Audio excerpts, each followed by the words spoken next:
Chosen one, lock your attention on this message right now. That quiet feeling you've been carrying, the one that tells you something is about to shift. Stop dismissing it, because what is coming is not going to announce itself. There will be no warning, no countdown, no dramatic sign in the sky. It will simply arrive, and when it does, everything changes in a single moment. The enemy is working overtime right now for one reason, and one reason only. He knows what is about to walk into your life, and he cannot stop it. So instead, he is trying to stop you. He is trying to keep you distracted, exhausted, and doubting yourself just long enough to make you miss the moment when it arrives. But you are not going to miss it. Not today. It all ends this week. The waiting, the wondering, the silence that has stretched so long, it started to feel permanent. But hear this clearly. It is not ending because of timing or luck. It is ending because of what you have already done. Because of the prayers you prayed when no one was watching. Because of the ground you held when everything in you wanted to let go. Think back to that moment this week when you almost said something you would have regretted. When a situation came at you without warning and every part of you wanted to react, wanted to defend yourself, wanted to explain. But something held you back. You stayed quiet. You walked away. You let it go. You thought that was weakness. You thought that silence cost you something. But I am here to tell you that silence was a weapon. That moment of restraint was not you losing ground. That was you signing the final document. That was the act that sealed the enemy's removal from your situation. You did not ruin anything. You finished everything. You did not find this message by accident. The algorithm did not bring you here. God did. This is a divine appointment that was scheduled before the foundations of the earth were laid, and you are sitting here at exactly the right second for exactly the right reason. Do not scroll away. Do not let this play in the background while you do something else. Your future self is asking you to be present for this, because if you disconnect now, you will leave before the verdict is read over your life. In the next few minutes, I am going to give you the legal decree that cancels every assignment the enemy has launched against what is coming to you. I am going to show you the exact moment this week where you unknowingly activated your breakthrough without even realizing it. And at the end, I am going to give you the declaration that seals this open door shut, so that nothing the enemy tries can reverse what God has already set in motion. Stay until the very last second. I know what the last 72 hours have felt like. The atmosphere around you has not just been still, it has been heavy, like pressure sitting on your chest that you cannot explain and cannot shake, like the silence before something massive arrives. Maybe you have been moving through your days this week, feeling like you are one step behind. Like everyone around you is operating in normal time, and you are wading through something thick and invisible.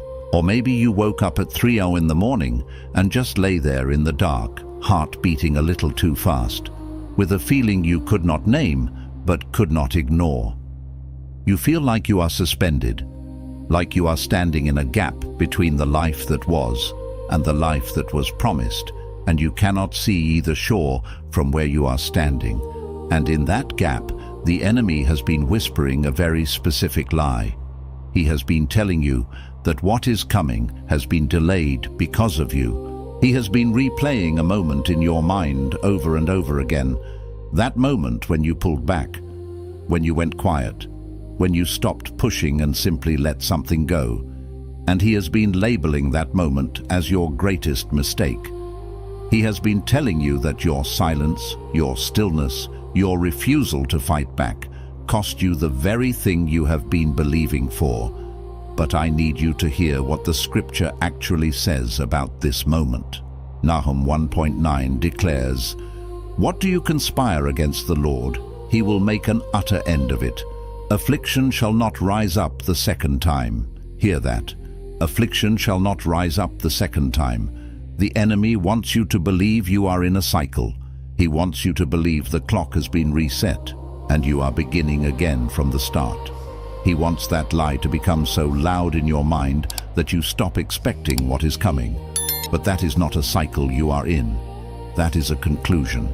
The heaviness you feel is not punishment pressing down on you. It is finality. It is the weight of something ending so completely that it can never return. It is the last tension in a cord that is one breath away from snapping. What you called your moment of failure was not failure at all. It was the final move. It was the strategy heaven had been building toward the entire time. You did not disqualify yourself. You did not delay the blessing. You did not reset what God set in motion. You completed it, and they are coming, with no warning, with no announcement, with no time to prepare. But you do not need to prepare. You are already ready. You have already done the work. The only thing left to do is receive. And now that you know you are ready, now that the truth has landed that you have already completed the final move, here is what shifts next. Because readiness is not passive. Readiness is not sitting quietly with your hands folded, waiting for heaven to drop something at your feet. Readiness is an active spiritual posture. It is the decision to stop rehearsing the delay and start operating from the reality of what has already been decreed. It is the bold stance of one who knows the battle has already been won in the unseen realms and is now simply awaiting the manifestation on the earthly plane. This active readiness is like a spring uncoiling, a ship setting sail, or a seed bursting forth from the soil with an undeniable internal certainty of its purpose. It's the sacred whisper in your spirit that says, "It is finished," even as your eyes still perceive the unfolding of the process. You are no longer merely hoping, you are knowing. You are no longer waiting for permission. You are operating from position. This shift in posture unlocks the very pathways for the divine to move, creating an energetic current that pulls the future into the present. It's a dynamic alignment, not a static expectation. Think about what happened with Elijah on Mount Carmel. The land was parched, cracked and thirsty, a testament to years of drought, a consequence of spiritual rebellion. The skies were a relentless, unforgiving blue, mocking any hope of rain. There was no meteorological indication, no changing atmospheric pressure, no whisper of a breeze carrying the scent of moisture. Before the rain came, before a single cloud formed in the sky, before there was any natural evidence that anything was about to change, Elijah told Ahab to get up and eat because he could hear the sound of an abundance of rain. He heard it before it existed in the natural. He heard it in the spirit. Imagine the sheer audacity, the unwavering conviction in his voice as he declared this in the midst of a barren landscape, to a king accustomed to false prophets and empty promises. He stood as a lone conduit of divine revelation, tuning his spiritual ears to a frequency beyond human comprehension. And that hearing, that willingness to declare what had not yet arrived, was not arrogance.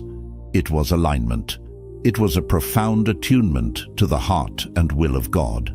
He was not speaking something into existence from thin air, conjuring a reality out of nothingness. He was agreeing out loud with what heaven had already decided, simply echoing the divine decree that had already been established in the spiritual courts. He was acting as a divine witness, testifying to a truth that was already in motion. And then he went and prayed 7 times, each prayer a deeper anchoring, a further declaration of faith, a persistent knocking on the door of heaven. It wasn't a desperate plea, but a rhythmic, confident summons. And on the 7th time, a cloud the size of a man's hand appeared on the horizon, a distant whisper on the edge of vision. That small cloud was enough. It was a punctuation mark in the vast, empty sky, a prophetic preview, a tangible sign of an invisible certainty. Because Elijah knew what it was the beginning of. He saw not just a cloud, but the breaking of a drought, the torrent that would quench the thirst of a nation, the divine vindication of God's power. His spiritual sight magnified the small into the significant. You are standing at your cloud the size of a man's hand moment. This tiny flicker of hope, this nascent manifestation, this first undeniable ripple in the calm surface of your waiting.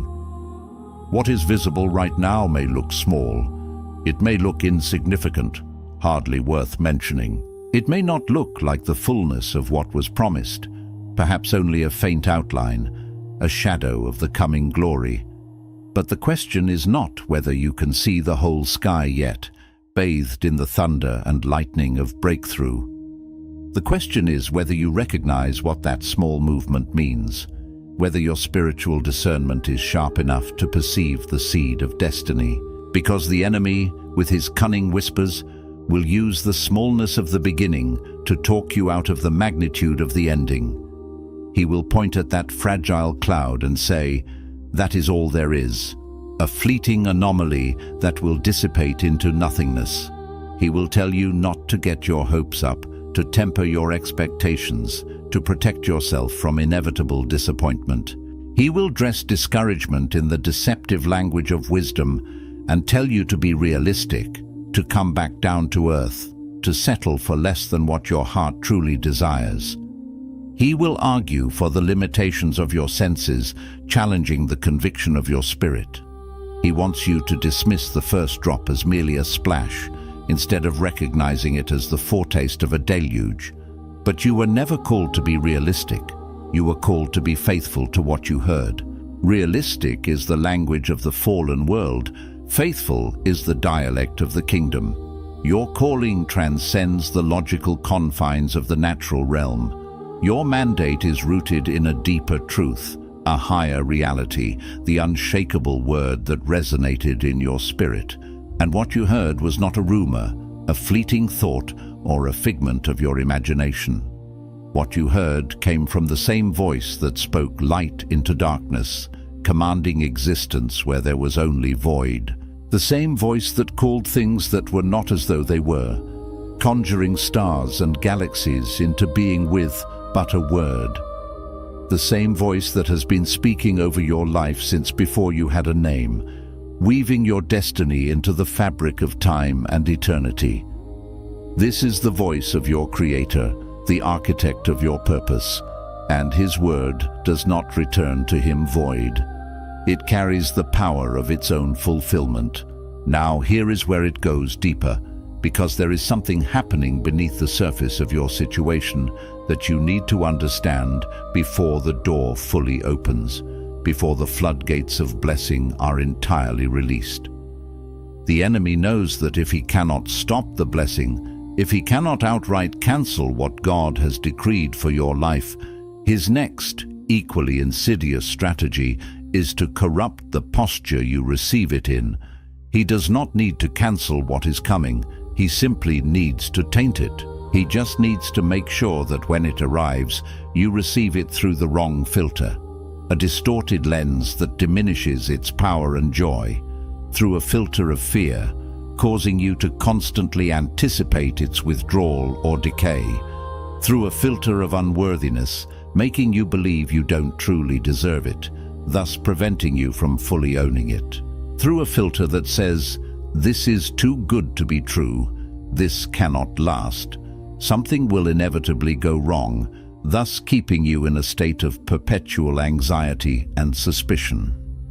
These filters are not just minor inconveniences, they are spiritual toxins designed to neutralize the very good heaven intends. Because a blessing received through fear becomes a burden, a heavy weight on your shoulders, constantly threatening to crush you rather than lift you. What was meant to be freedom becomes a new source of captivity, a treasure you are terrified of losing. A door walked through in panic becomes a prison, its open threshold transforming into bars, because your apprehension prevents you from stepping into the expansive freedom beyond. You enter, but your heart remains locked in the previous season of constriction. And a season of favor entered without identity, without a firm grasp of who you are in Christ, will inevitably be sabotaged by the very person it was given to, yourself. For without a clear understanding of your divine appointment, you will mismanage, misuse, or even destroy the very gifts intended to propel you forward. This is what happened with Saul. He was chosen, plucked from obscurity, anointed by the prophet Samuel with oil that signified divine appointment. He was positioned as the first king of Israel, given a powerful mandate and an extraordinary opportunity to lead God's people. But he never fully accepted what he was called to be. His foundation was shaky, rooted in insecurity rather than divine affirmation. He kept comparing himself to others, particularly the formidable David, allowing external perceptions to dictate his internal state. He kept performing for the crowd, seeking their approval and validation, instead of standing firmly in his assignment, secure in the identity God had bestowed upon him. He was a king who wore his crown for the applause, not for the calling. And the moment David arrived, a young shepherd boy whose star began to rise, the moment the favor he had been given started to look like it was shifting towards someone else, fear became his compass. This primal fear, this gnawing insecurity, steered every decision, poisoned every relationship, and corrupted his very soul. And a king with fear as his compass becomes a tyrant, lashing out at perceived threats, manipulating circumstances, and eventually seeking to destroy the very person destined to carry the next phase of God's plan. Not because the calling was removed by God, but because identity was never established in Saul's heart. He never truly believed he was worthy of the crown, and thus he became enslaved to the opinions of others, losing sight of the divine decree over his life. His fear created a self-fulfilling prophecy of his own downfall. So before this open door becomes everything it is supposed to be, before you fully step into the expansive landscape of your promised land, heaven is asking you to do something that feels counterintuitive, something that goes against the grain of societal norms and perhaps even your long-held coping mechanisms. Heaven is asking you to stop shrinking, to stop making yourself smaller, quieter, less noticeable, less brilliant, in an attempt to fit into molds that were never meant for you, to stop pre-apologizing for what is about to be on your life, for the blessings, the favor, the opportunities, the anointing that will undeniably set you apart. To stop managing other people's comfort with the grander, more authentic, more powerful version of you that is emerging. You have spent too long dimming your light, tucking away your gifts, holding back your voice so the people around you would not feel the weight of what you are carrying, so they wouldn't feel overshadowed or uncomfortable by your ascent. You've walked on eggshells of your own making, fearful of the repercussions of your own blooming. And God is saying that is over now. The season of suppression is ended. It is time to stand in your full stature, to occupy the space you were divinely ordained to fill. You were not anointed to fit in the room. You were anointed to change the atmosphere of the room. You are not meant to blend in with the existing decor. You are the catalyst for transformation, the aroma of Christ, the light that pierces through the shadows. Your very presence is designed to shift the spiritual temperature, to challenge the status quo, to introduce a divine frequency. Embrace the glorious disruption that is your anointing. And what is coming next? Stay with me, because this is the part most people are not prepared for, the truth that often causes a quiet discomfort. What is coming next is not just a blessing, it is an exposure. What God is about to bring into your life, whether it be wealth, influence, new relationships, or expanded platforms, is also going to reveal what is in your heart. It will shine a powerful divine spotlight on your motives, your hidden beliefs, your unhealed wounds, and the true condition of your spirit. And that is not a threat. That is a gift, a profound act of divine grace, because you cannot carry what is coming, the weight and magnitude of the new assignment, with the limiting beliefs, unaddressed fears, and unexamined motives you have been holding. The capacity has to expand before the blessing arrives, or the blessing arrives and has nowhere to go, like water hitting a closed vessel, spilling out and becoming wasted. This exposure is God's gentle yet firm way of preparing you not just for the blessing, but for the sustained stewardship of it. It's an invitation to introspection, a divine cleansing that makes space for greater glory. Think of the widow with the oil in 2 Kings, a poignant example of this principle. She was at the brink of despair, facing destitution, her sons about to be taken as slaves. Elisha did not bring the oil from some external source or miraculously conjure it from thin air. He asked her what she had in her house, directing her gaze inward, challenging her perception of her own scarcity. And she had almost nothing, only a small jar of oil, a seemingly meager resource, barely enough to sustain her for another day. But he told her to gather vessels, empty ones, as many as she could find. This was the critical instruction, the expansion of expectation, the preparation of space. Not just a few, but as many as you can find, pushing her beyond her perceived limits. And then he told her to pour. This was the act of obedience, the step of faith into the unknown. And the oil did not multiply while she was just contemplating. It did not multiply while she was gathering the vessels, although that was a necessary preliminary step. It did not multiply while she was planning or strategizing. It multiplied in the very act of pouring, in the dynamic movement of faith. And it kept multiplying, flowing supernaturally until she ran out of vessels to fill, until her capacity for reception was exhausted. The vessels in that story are not just physical containers. They are a powerful metaphor for your capacity. They are your expectations, the spiritual containers you bring to God. They are the size of what you are willing to believe for, the breadth of your imagination when it comes to divine provision. And what heaven is saying to you right now is that it is time to gather more vessels. It is time to expand what you are expecting, to break open the hardened soil of limiting beliefs and allow the seeds of abundant faith to take root. Because the oil is not going to run out. God's supply is infinite, His generosity boundless, His wellspring inexhaustible. The only thing that will stop the flow, the only constraint on the miraculous, is a shortage of vessels. It is the self-imposed limit on what you are prepared to receive. Your limitation is not God's willingness. Your limitation is the size of the container you have been asking Him to fill. He is not constrained by your circumstances. He is constrained only by the boundaries of your belief and the capacity you create to receive. Now, once that shifts in you, and it is shifting right now as you hear this, a subtle reorientation in your spirit, a loosening of old chains, there is something else that has to happen.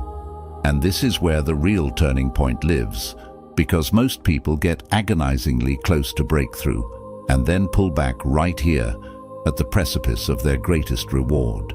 They get close enough to smell the promise, to almost taste the victory, to feel the warmth of the breakthrough sun on their skin, and then they disqualify themselves at the threshold. They conjure reasons to pause, to delay, to retreat from the very thing they've longed for. They say things like, "I am almost there," or "I just need a little more time to prepare," or "maybe next season." And those sentences sound like wisdom.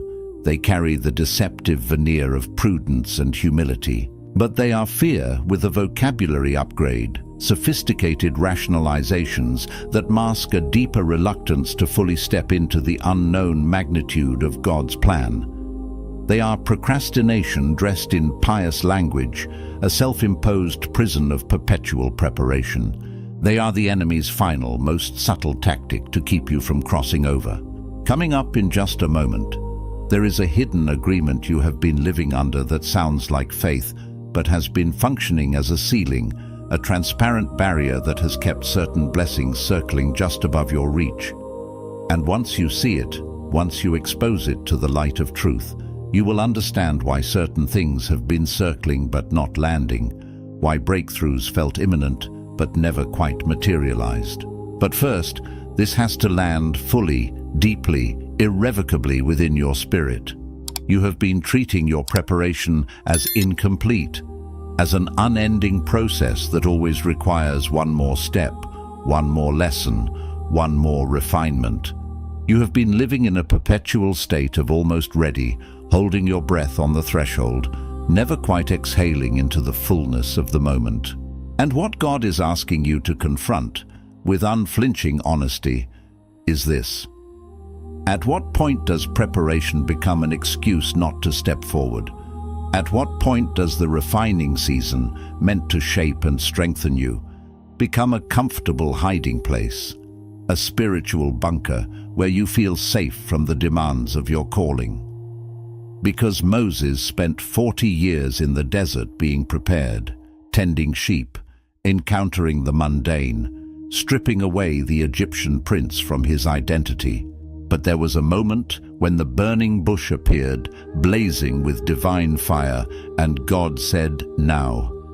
Not in a few more years after you've accumulated more wisdom, not when you feel more confident, when every shred of doubt has vanished. Now.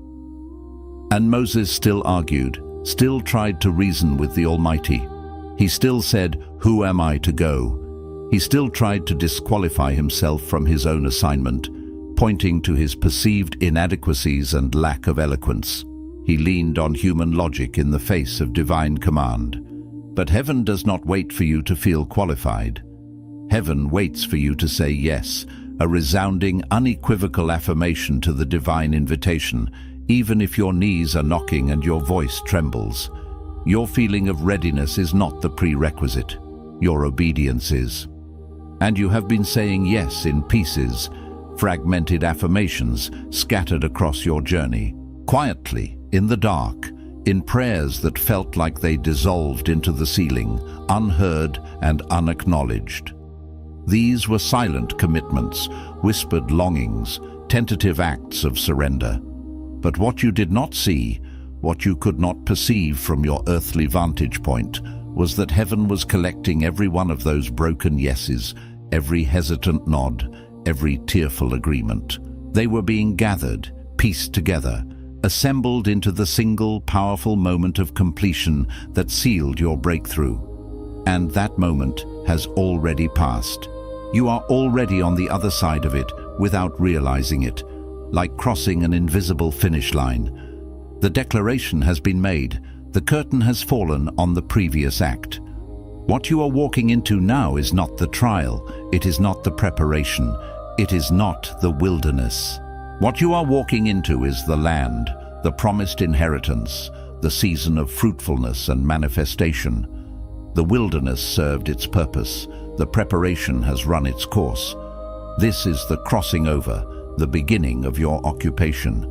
And here is the part no one wants to hear, because it is the part that requires the deepest confrontation with yourself, a raw honesty that peels back layers of self-protection, the part that most people reach and quietly click away from, shifting their gaze, because it is too precise, too piercing to sit with comfortably. It challenges the very narratives we've constructed around our struggles. The thing that has been blocking the full manifestation of what God promised is not the enemy's assignment against you, though his attacks were real. It is not the betrayals you experienced, though the pain was undeniable. It is not the doors that closed, or the people who left, or the seasons that stretched far longer than they were supposed to. Those things were real. Those things were hard. They shaped you, refined you, perhaps even brought you to your knees. But they were not the block. They were obstacles, yes, but not the ultimate impediment. The block has been this.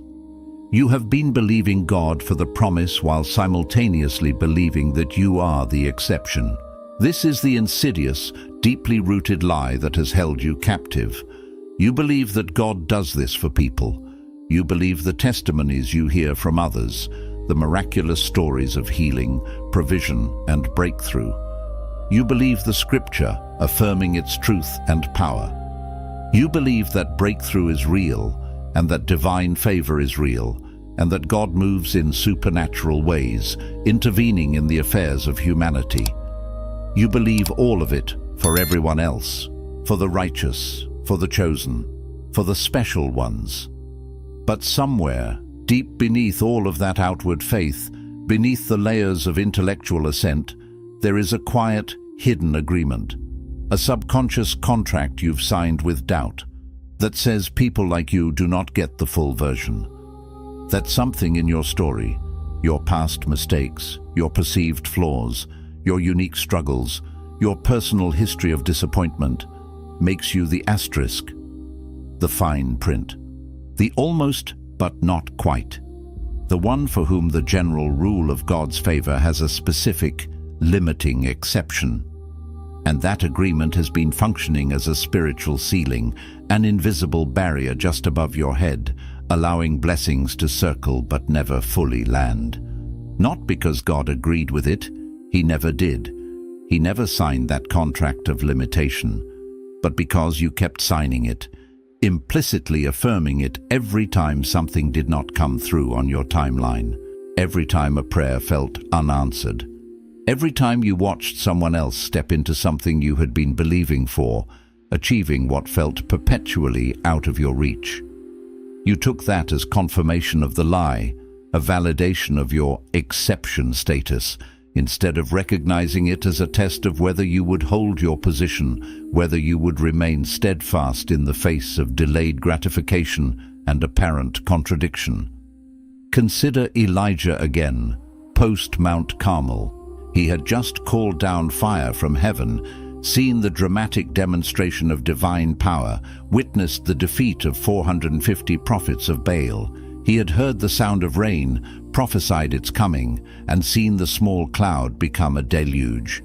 He had experienced the most dramatic, undeniable display of God's intervention in his generation. And then Jezebel, a single human queen, sent one threat, a chilling message of impending death.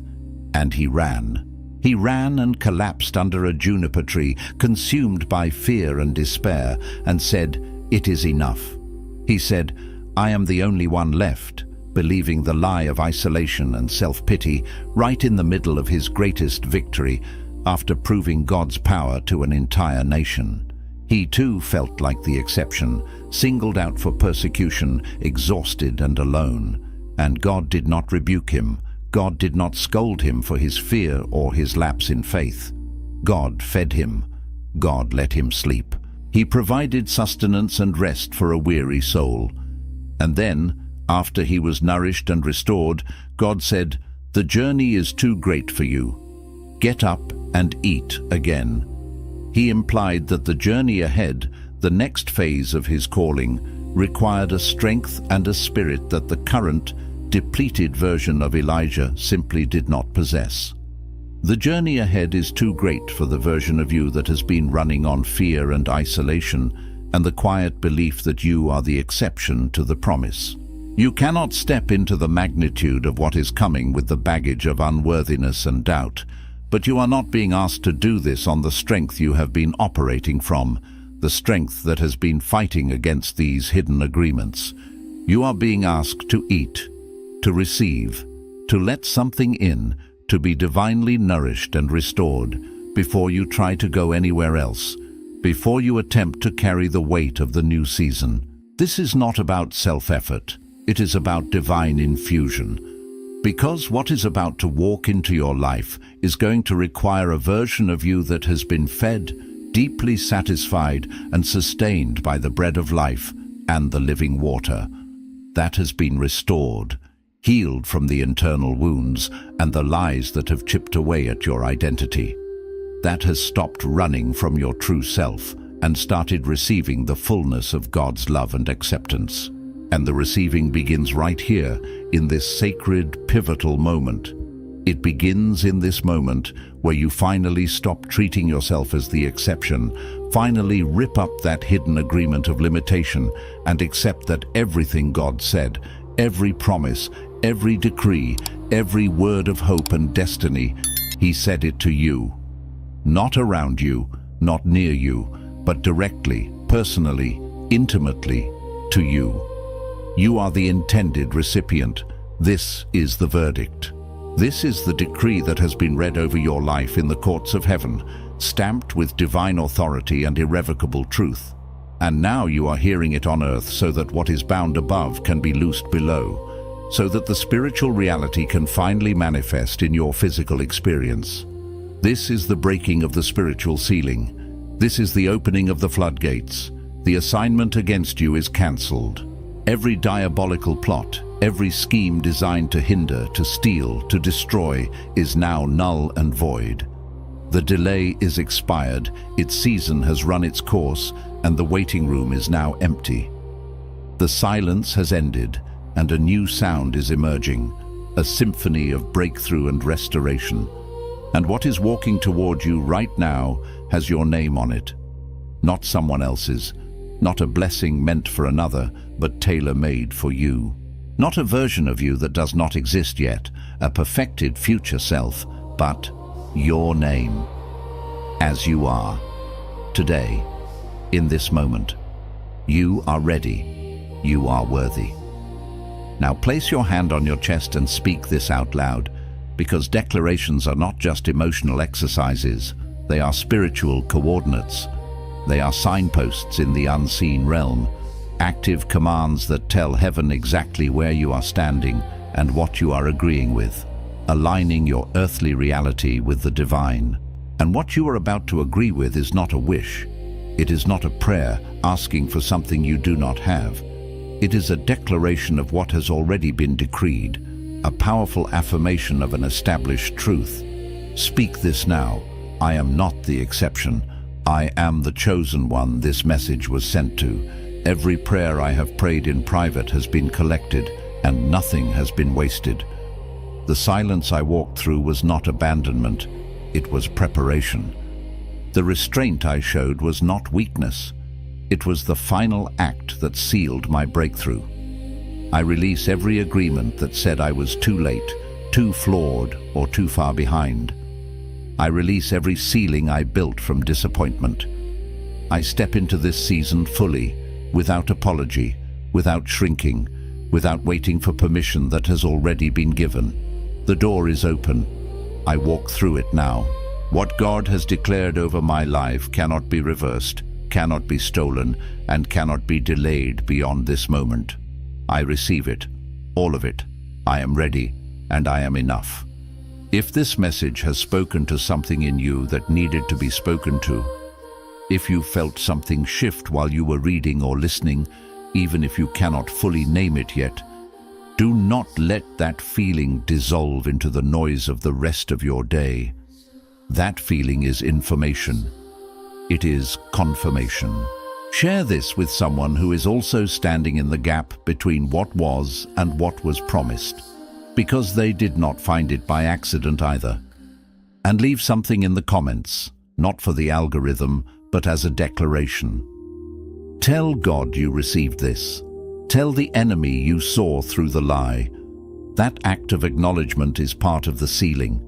Do not skip it.